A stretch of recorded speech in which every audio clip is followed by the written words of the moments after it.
We're talking about IRP here, Lucas Oil Raceway, whatever you want to call it. Looking at an early preview for the Truck Series here. When we're looking at IRP, two things come to my mind, and it might be a stretch. You might think I'm crazy when I just say this, and I'm just saying this as like a little, pinch of salt on top of a meal. First thing that comes to my brain is Eldora and the optimal lines that we've seen at Eldora. The reason is this is a short track. Oh, short tracks and dirt tracks are not the same. I understand that. I'm just explaining when you look at optimal lines from how old Eldora races went and how I believe that IRP is going to go. I think we'll see something very similar. The reason I say that is because, look, IRP is a short track. It's a one-groove racetrack. You're not passing anybody. The leader is pulling away. I would not be shocked if we see the leader lead 165 laps in this 200-lap event. I don't see really anybody outside the top 6 cars in the field competing for the win. There will be place differential just due to the fact that people messed up qualifying, people not having a good car in practice qualifying, and then people get stupid late in the race and cause a wreck. If there is a wreck entering the corner, since everybody is going to be pretty much a lane off the wall, there is a high chance that we'll see multiple cars involved if somebody gets in the wall there, so just keep that in mind. The reason why I'm bringing the optimals up for Eldora is because I think we end up seeing an optimal built very similar, not due to the fact that this race is like a dirt track, but just due to the fact that I think the optimal lineup looks like it's an Eldora race. The one thing that I want to mention, I think KBM is the team to beat entering this weekend. They were outstanding at Gateway. All their cars were stupid fast. When we look at Martinsville, cars were fast. They were there. Excuse me. I'm very unfortunate that Zane Smith ran into issues last weekend at Pocono. They would have caught a lot of that in practice if we would have had it. Just unfortunate there. Just unfortunate. And I want to go back to Zane Smith when we get to Kansas, when we get to Homestead. But looking at IRP, really, I think the 2 data points that we can look at to understand what people are going to race are going to be Gateway and Martinsville in terms of what they're arriving at the track. Like I said, the one thing I want to mention is that IRP, Lucas Oil Raceway, is ran on a ton. I would argue that there is not a single week in the entire year that a car is not on the track. The reason I say this is because this is a big testing ground for F2000s, for sprint cars, for stock cars. People will rent the track yearly. Okay, outside of that, we have weekly events here. Now, not only does it have a weekly racing series, but these guys understand what they're doing. This is a racetrack in the heart of Indianapolis, okay? The racing scene here is the biggest ever, the biggest in North America. NASCAR has Charlotte, Open Wheel has Indy. This is where Indianapolis, not the racetrack, but the city. Anybody who wants to be big in open wheel racing races at this racetrack. Teams rent out the track to test.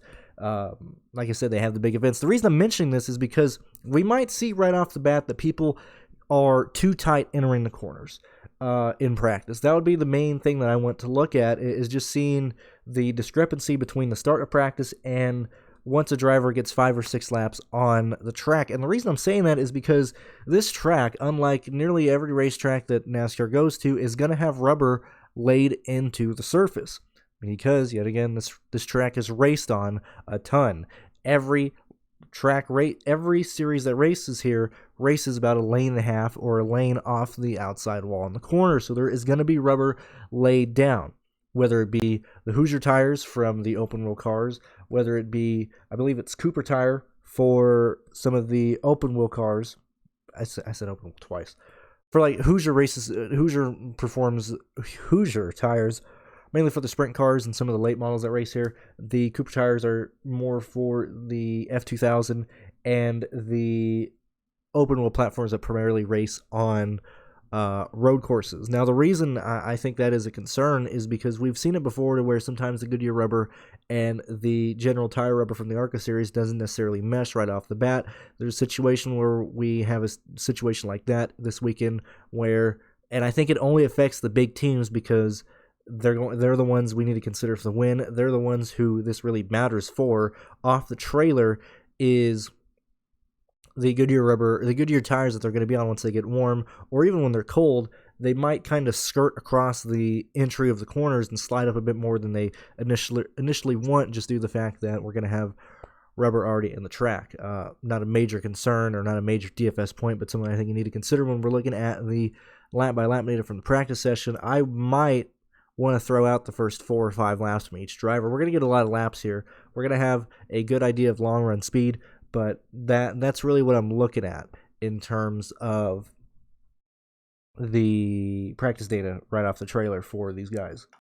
Secondly, the Truck Series are going to practice early in the morning at 9:30. I guess they are Eastern time at 10:30. Okay, so early in the morning, but in a sense of they're going to deal with a much hotter track versus when they race at 9 o'clock at night on Friday. So also keep that in mind. We might see, so outside of the fact that we're going to have some guys already pushing tight in the corner due to what I think is going to be a major issue right off the trailer with the rubber, we're practicing in a different temperature than we're racing in. So look, I'm dead serious. Watch practice, and it's a shame that Fox has it. But in terms of the big guys, watch how the cars are rolling through the center. Watch how the cars are rolling in the entry of the corner. The main fact is that the track should only get tighter in the evening race. So if somebody is complaining about a loose race car, I'm not going to be too concerned about it. Whereas if somebody is complaining that, hey, I'm tight, I'm pushing in these corners, I can't rotate very well, they need to make some major adjustments. Otherwise, it's only going to get worse in the race on Friday. Past that, when we actually start looking at DFS plays and DFS guys that I want to consider, Riggs, I think, is a guy that we want to make a note on. Lane Riggs driving the 62 for Stuart Friesen. This is a kid who, I believe he's like 26, 27 or something, whatever the case is. Riggs understands what he's doing. He is a very talented kid. He's not just hopping in here, not knowing what to do. He's not a Jesse Awuji, okay? He's not an AW, or is it AU, AW? Whatever. He is not he's not a kid who has no idea what he's doing here. And this is not me leaning into this fact, but he understands what he's doing on these short tracks. Lane Riggs is the son of Scott Riggs. I am very, very comfortable playing Lane Riggs this weekend in the 62 car. I think he is going to be a fantastic play, and I think he can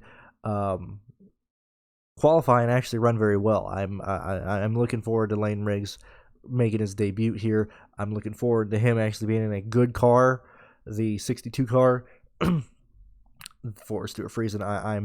I'm very much looking forward to Lane Riggs in this race. Outside of those drivers, sorry, I'm bouncing between a lot of tabs right now. When we're looking at other guys in this race that I think we can actually consider who you may not recognize or you may not feel comfortable leaning on, I think whoever ends up being in the 20 car is going to be good. It should be one of the familiar faces, but the 20 car is going to be fine. I think DGR is going to perform very well. Tanner Gray and Taylor Gray, I think they're going to run extremely well because this leans into a lot of what the ARCA team and the ARCA data that DGR can have and use, or not, data one for one. But the fact that they're returning to a racetrack, the race is very similar to the cars that they set up for the ARCA series. I think DGR is going to perform very well, and I think we should keep that in mind when we look at qualifying and when we look at how these two guys can maintain track position and maintain a good running position and actually be there at the end of this race. And while I think a lot of people are going to want to maybe jump on Chad Chastain more, I really do think Riggs is the guy that you should really focus on entering this weekend. Okay, so now that we've talked about the no-name drivers or the drivers that you might not be familiar with, let's actually consider who can be a lap leader, who can be a contender here. I'm leaning towards Nemechek running third and second all day. I don't think he's the leader. I don't think he gets there. Let me just make sure that he is starting in the 51. I like Corey, man. I really do like Corey. And I like Chandler Smith over Nemechek this weekend. I think this leans into Corey's racing resume so well.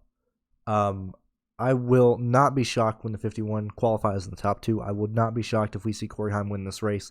And really, those are the 3 guys right now that I'm leaning into. I understand that we're probably going to have Ben Rhodes show up or run some strategy to try and get a good finish late in the race. But I really, really, really do like Corey Heim here in this event. When we just make sure, yeah, so Pearce isn't starting, or he's not on the entry list. And I did mention Tanner Gray and Taylor Gray. Those are the main guys that I like entering this race.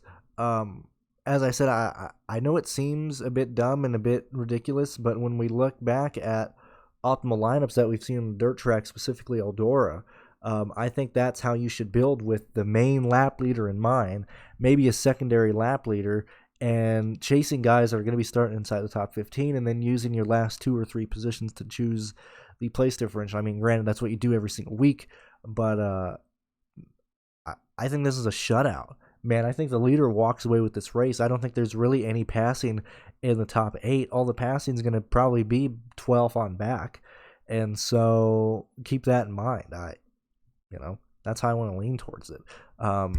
Clearly I'm glad that we have practice and qualifying. I'm glad that we're going to see quite a lot of laps in practice from these drivers, unless people just keep hitting the wall in practice. And we should have a very, very good idea of who's going to be viable in the race of practice. But this is the early week preview for Luke Sawyer Raceway for IRP for the Truck Series. Hopefully this gives you a bit of an idea, or at least some thoughts going into when you look at practice on Friday, when we look in the data on Friday. Remember these notes that I kind of brought up. And outside of that, thank you very much for watching, and I'm going to record the Xfinity and Cup Series videos in a second.